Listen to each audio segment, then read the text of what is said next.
स्वागत है दोस्तों आपका हमारे YouTube चैनल पर। तो आज हम जिस टॉपिक के बारे में डिस्कस करने वाले हैं वो है कि जो राजस्थान है, राजस्थान में नीट और जेई के लिए जो बेस्ट कोचिंग प्रोवाइड करता है वो है कोटा। ठीक है, कोटा शिक्षा नगरी बोला जाता है जो नीट और जेई के लिए बेस्ट कोचिंग प्रोवाइड करता है।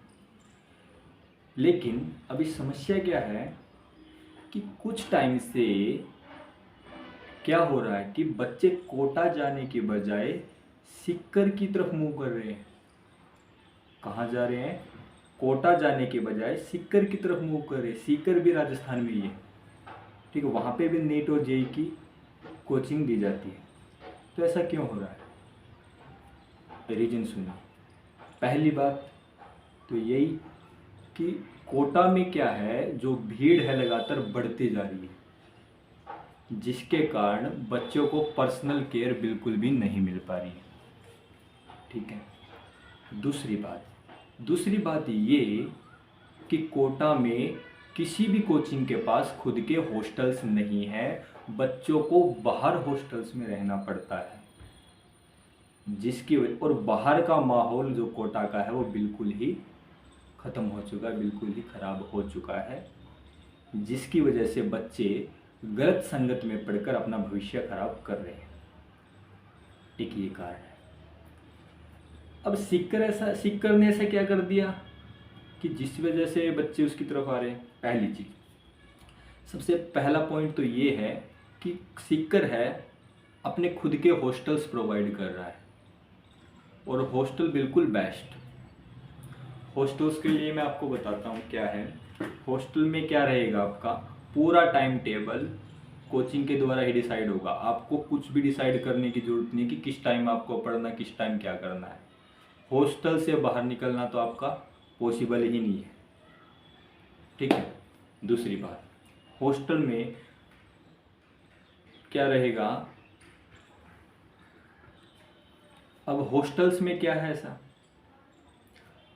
देखो वहाँ के हॉस्टल्स में क्या सीकर में कि आपके पास मोबाइल नहीं होना चाहिए। मोबाइल रखना बिल्कुल भी अलाउड नहीं है। ठीक है। अगर आपके पास मोबाइल मिलता है तो आपका मोबाइल तोड़ दिया जाएगा और आपको सज़ा भी दी जाएगी, चाहे वो कितना ही महंगा मोबाइल हो। ठीक है। दूसरी बात, अगर आपको बात करनी है घर वालों से, कैसे करेंगे? तो वहाँ पे फ़ोन लगे हुए हैं, उसमें क्या आपका एक कार्ड बनाया जाएगा जिसमें केवल 2 नंबर ही ऐड होंगे। आपके घर वालों के 2 नंबर ही ऐड होंगे, केवल उन 2 नंबर पे ही आप कॉल कर सकते हो। ठीक है। इसके अलावा कॉल करने का कोई रास्ता नहीं है। अगली बात, अगर आपको हॉस्टल से बाहर मान लो लाइब्रेरी में जाना है या कोचिंग में डाउट पूछने के लिए जाना है, तो आपको एक स्लिप बना के दी जाएगी हॉस्टल में से, हॉस्टल वार्डन के द्वारा, कि इस टाइम आप हॉस्टल से निकले हो। और ठीक है, फिर वो स्लिप आपको कहाँ पे दिखानी है? डाउट काउंटर पे दिखानी है। वहाँ पे क्या हो गया, जब आपने डाउट पूछ लिया, ठीक है, उसके बाद अगर वापस आओगे तो वहाँ से आपको स्लिप बनवा के लेके आने की आप इस टाइम वहाँ से निकले हो डाउट काउंटर से, और फिर वो आके वार्डन को दिखानी है। इससे ये रहेगा कि बीच में आपने कहीं पे टाइम वेस्ट तो नहीं किया। ठीक, ये एक अच्छी बात है इसमें, हॉस्टल्स में वहाँ पे मिल रही है आपको। अगली बात, दूसरी बात, एक बेस्ट चीज़ है जो सीकर में, वो है वहाँ पे नाइट कैंप। वहाँ पे आपको नाइट कैंप की व्यवस्था मिलती है। नाइट कैंप में क्या रहता है कि जैसे रात के टाइम पे क्या होता है शाम को कि सारे के सारे क्लासरूम खाली हो जाते हैं, तो उस टाइम क्या रहता है कि आपको वहाँ पे एक बेंच पे एक बच्चे को बैठा दिया जाता है, और वहाँ पे बैठ के आपको सेल्फ स्टडी करनी पड़ती है रात को 12 बजे तक, 1 बजे तक, किस टाइम भी हो सकता है। ठीक है। तो आपको सोचना नहीं पड़ता कि किस टाइम पढ़ना है। सारा पढ़ने का शेड्यूल, जो पढ़ना है, किस टाइम पढ़ना है, कितना पढ़ना, सब कुछ वही डिसाइड करेंगे। एक ये खास बात। ठीक है।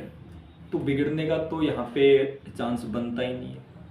ठीक है। और यही सारी चीज़ें क्या है, कोटा में नहीं मिल पा रही है, जिसकी वजह से बच्चे गलत संगत में पड़ रहे हैं। ठीक है। और दूसरी बात, ज़्यादा भीड़ होने की वजह से कोटा में हर बच्चे को पर्सनल केयर तो बिल्कुल भी नहीं मिल पा रही है, लेकिन ये सीकर में ऐसी चीज़ें मिल रही हैं।